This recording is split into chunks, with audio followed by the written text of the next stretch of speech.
What's up, guys? Marjack79 here, and it has finally happened. Lamar Jackson has made his declaration to enter the NFL draft. And you know what I have to say about that? Shocker. Shocker, shocker, shocker. You know, I've been on social media, Facebook, Twitter, Instagram, all that stuff for the past few days. I've been hearing a lot of, man, he ain't ready. Man, he needs to just spend like one more year to hone his skills and to get ready for that next level. And to you, sires and madams, I say you're crazy. And you want to know why? Well, don't worry. I have taken the time to comprise a list of reasons on why Lamar Jackson is absolutely ready to enter the NFL draft. Let's get started. So first, let's go over some of his previous stats, shall we? So from 2016, the Heisman year, he had, in passing, he had 409 attempts for 230 completions, worth 3,543 yards, worth 30 touchdowns, 9 interceptions, and 148.8 in QB percentage. In 2017, he had 399 attempts for 241 completions, worth 3,489 yardage, worth 25 touchdowns. He had 6 interceptions that year with a higher QB percentage, worth 181.5.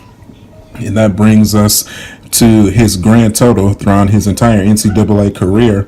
1,055 pass attempts for 606 completions, worth 8,872 yards, worth 67 touchdowns, and 23 interceptions. That is video game numbers, people. There is only a chosen number of a few quarterbacks that has ever completed anything remotely close to that in NCAA history, especially in 3 years. So let's take a look at the more bizarre aspect of Lamar Jackson's game, his rushing game. This guy can easily have played a running back or a wide receiver as well. Here's why. In 2016, he had 1,571 rush yards, worth 21 touchdowns. In 2017, he had 1,443 yards, worth 17 touchdowns. It's video game numbers, people. Some, even certain running backs in the NCAA don't even do close to those numbers. In some cases, it's an accomplishment for a running back just to break 1,000 yards. So, for rush yards throughout his entire NCAA career, that brings us to a total of 3,974 yards, worth 49 touchdowns. That includes his freshman, sophomore, and junior year. So let's compile that all together, and his passing yards and rushing yards combined. That makes a grand total of 12,846 all-purpose yardage, worth 116 touchdowns in one career in the NCAA. That's unheard of, people.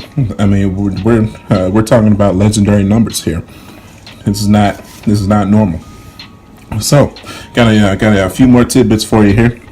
He is the first quarterback in NCAA history to amass 3,000 pass yards plus 1,000 rush yards in consecutive seasons. That's in 2016 and in 2017. Holy moly. I have another fact for you. He is in the elite club of QBs that only consists of 3, including himself. This club includes Tim Tebow and Colin Kaepernick, and that is a combined 50 rushing touchdowns and 50 passing touchdowns in an NCAA career as a quarterback. Only 3 in history, people. That is Lamar Jackson, Tim Tebow, and Colin Kaepernick. All at this point legendary names, at least when it comes to the NCAA. Now NFL, it's a totally different story, but NCAA, legendary. He clearly had the blessing of his coaching staff, family, and friends, teammates, and the entire university behind his back to make this decision. Right as he made his declaration, Coach Bobby Petrino tweeted out, "Congrats to the best quarterback ever of all time for making this decision for himself and his family. There will never be anybody better as quarterback." So clearly, if you have all of the backing of your friends, families, mentors, coaches, why would you not make that decision to better yourself and go ahead and take your talents to the next level? Let's talk about the teams that he had around him. Now, it's no secret if you're a U of L fan that in 2016 and in 2017 he did not have the best defenses around him. As a matter of fact, in 2017 they flat out just weren't that good. So now, even with that, even with the pressure of not having a defense to keep points off of the board, he was forced to hone his own skills to give his team a fighting chance to win every single game. I honestly believe that in the years 2016 and 2017, we potentially could have lost every single one of those games without the help of Lamar Jackson. Can you imagine if Lamar Jackson had the Charlie Strong coached Sugar Bowl team that was led by quarterback Teddy Bridgewater that made the Sugar Bowl?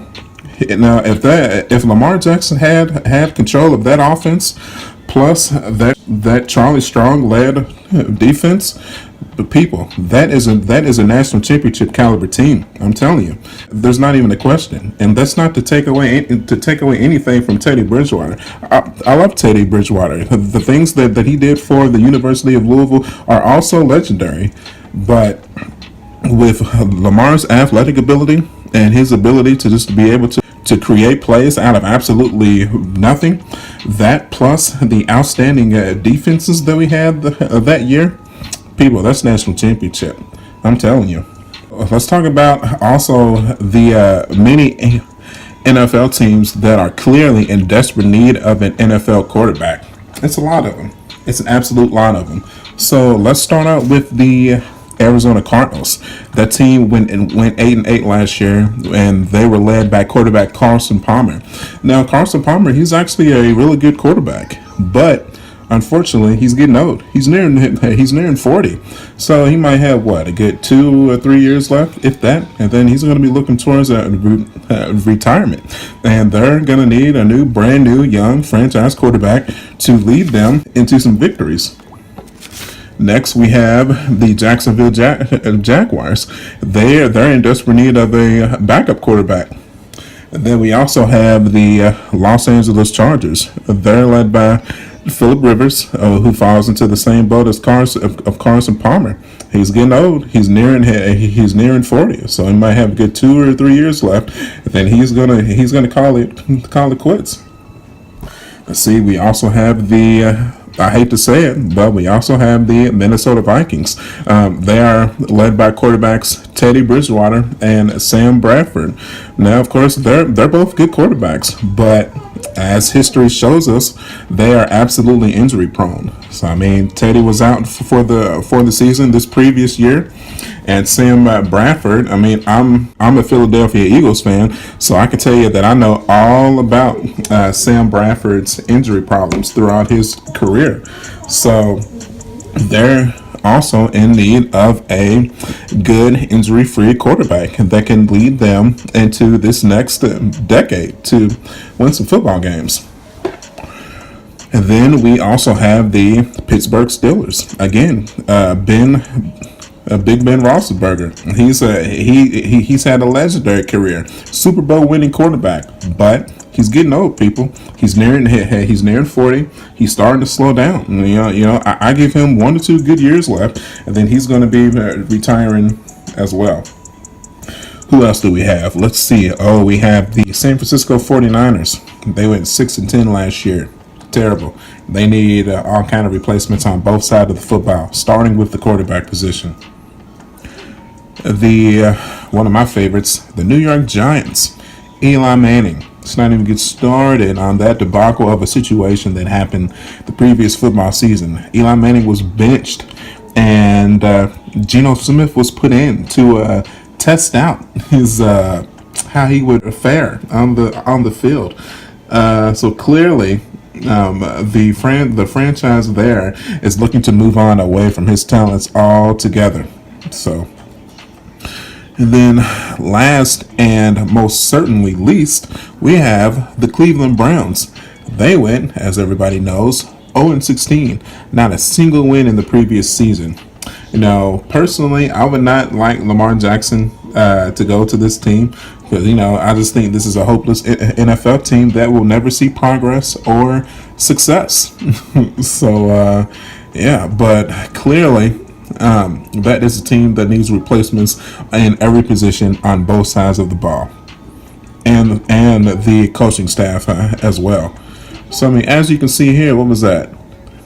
That was around 8 or 9 NFL teams that are clearly in desperate need of an NFL quarterback.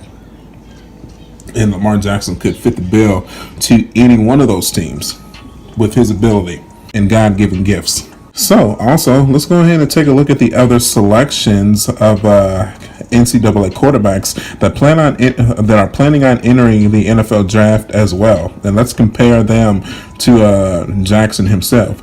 So, first off, the most obvious selection is going to be Baker Mayfield of Oklahoma. He's the previous Heisman winner, and he is probably going to lead his team to a national championship. If I had to take an educated guess.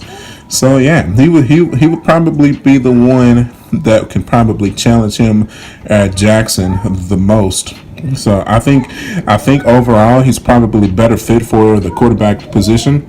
But in saying that, I'm also saying that Baker's athletic ability is nowhere near the athletic ability of Jackson, though. So then also we have Josh Rosen of UCLA. We have Sam Paranor of USC. We have Josh Allen of Wyoming. Mason Rudolph of Oklahoma State. Riley Ferguson of Memphis. Late Falk of Washington State. Ryan Finley of NC State. Clayton Thompson of Northwestern.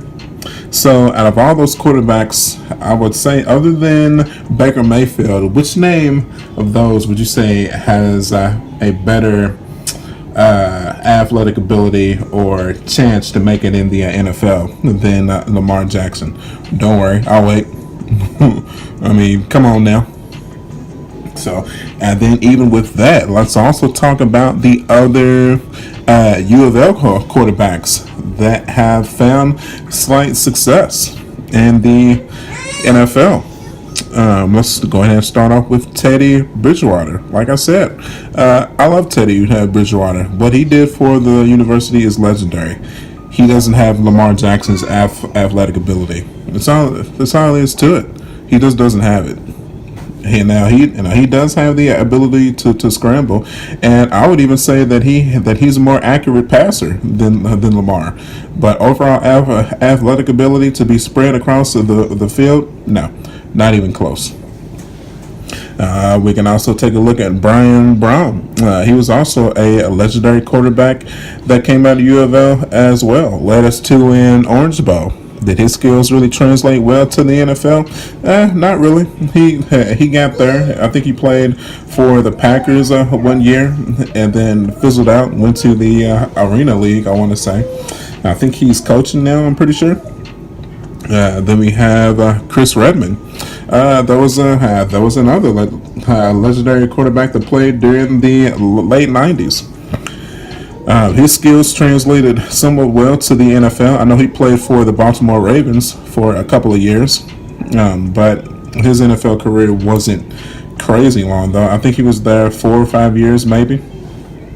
We also have Dave Ragone. Okay. And then we have Stephen LaForest. Okay, cool. They were good quarterbacks as well, but nowhere near the caliber as Lamar Jackson. So then let's also talk about supposedly the greatest U of L quarterback of all time, Johnny Unitas.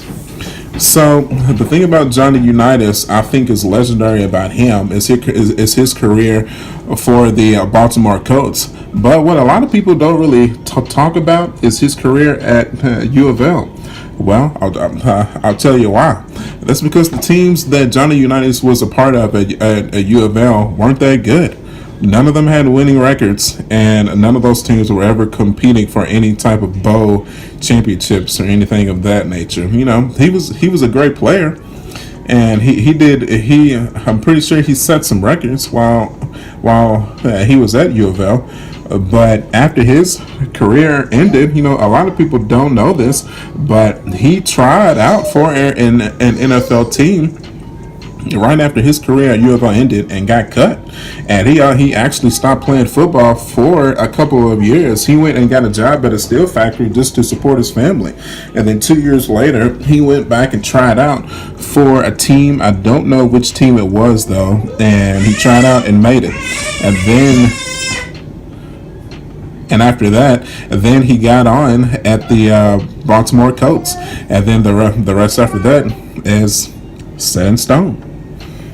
So, as you can see here, with all those specific reasons of what I've just mentioned, there's no reason why Lamar Jackson should have entered his senior season at U of L. But I've saved the most obvious reason for last. It should be pretty obvious to everybody on why he should forego his last season here at U of L. Injuries, people. Injuries. I think us as U of L fans will always remember the fate of Michael Bush. Michael Bush was all world entering his senior season here at U of L.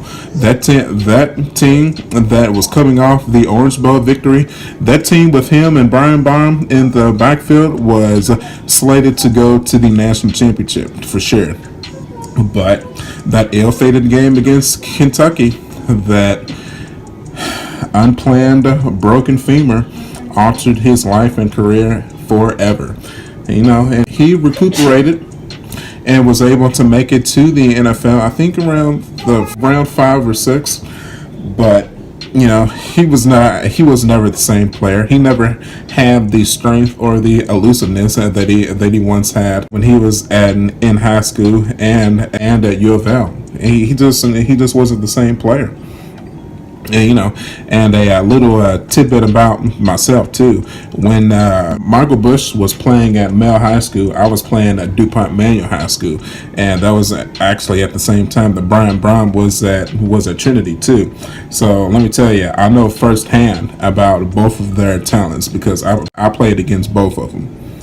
So with that, you know, I think we'll go ahead and wrap up the video, guys. I mean, I think I have successfully explained why there's absolutely no reason on why Lamar Jackson should have stayed for his senior season at U of L. So if you agree, cool. Do me a favor and go ahead and hit that like button. I would really appreciate it. And you can look towards the right and hit that subscribe button, and you can come back to the channel for more. And if you didn't like it, comment below. Let's talk about it. What do you not agree? If you want to see more videos just like that, just do me a favor. You can follow me at youtube.com/marjack79 and on facebook.com/marjack79. And I hope to see you guys on the next one. And until then, I'll catch you guys later. Bye.